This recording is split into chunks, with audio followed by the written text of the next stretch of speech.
حضرت امام محمد بن حنبل کا دربار لگا ہے. ایک خاتون پردے میں سمٹی ہوئی مسئلہ پوچھنے آئی. حضرت ایک مسئلہ پوچھنا پوچھیے.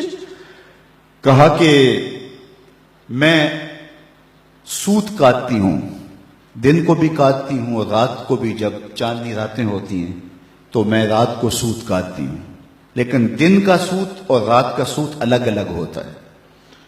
کبھی کبھی ہوتا ہے کہ بازار سے بادشاہ کی سواری گزرتی ہے اور سواری کے گزرنے کی وجہ سے ماحول میں روشنی زیادہ ہو جاتی ہے، تو اس میں جو سوت ہوتا ہے وہ کوالٹی میں بہتر ہوتا ہے، اور میں جو اس روشنی میں کاتا ہے اور جو چاند کی چاندنی میں کاتا ہے ان کو اکٹھے ملا کے فروخت کر سکتی ہوں. اللہ اکبر. امام احمد بن حنبل نے خاتون سے کہا کہ اپنا تعارف کروا سکتی ہو، تم کون ہو؟ اس خاتون نے کہا سائل کی ذات نہیں پوچھی جاتی، آپ مفتی ہیں، فتویٰ دیجئے. فرمایا نہیں، بعض مسائل ایسے ہوتے ہیں کہ سائل کی حیثیت سے مسئلے کی نوعیت بدلتی ہے، آپ کو بتانا پڑے گا کہ آپ کون ہیں. اس نے کہا میں بشر حافی کی ہمشیرہ ہوں. کہا خاتون تمہارے لیے جائز نہیں ہے. امام شاہ احمد رضا خان فاضل بریلوی علیہ رحمہ ایک دعوت پہ تشریف لے گئے، تو اس نے انواع و اقسام کی چیزیں رکھی. تو شوربہ بھی رکھا، تو آپ نے تھوڑا سا شوربہ چکھا تو اتنا لذیذ تھا کہ جی چاہا کہ شوربہ پیوں. تو صاحب دعوت کو بلایا، کہا کہ اگر تمہیں اجازت دو تو میں شوربہ پی سکتا ہوں. اس نے کہا حضرت یہ سب کچھ رکھا ہی آپ کے لیے.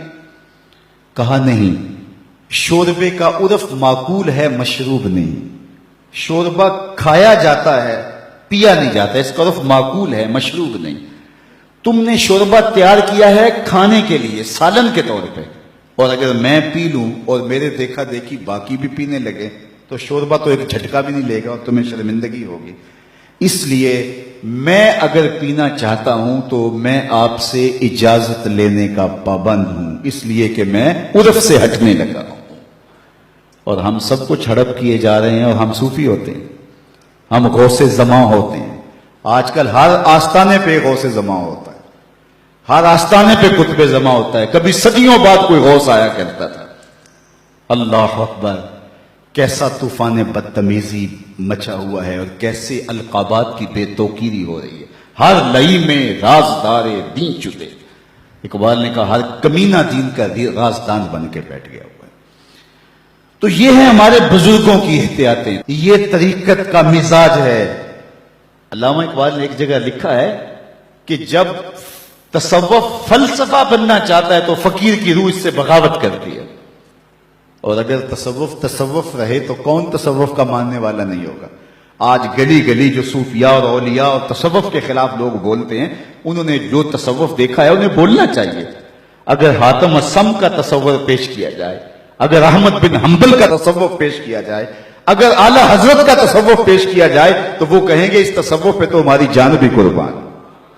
تو یہ تصوف کی حقیقی روح ہے، یہ تصوف کا حقیقی رنگ ہے.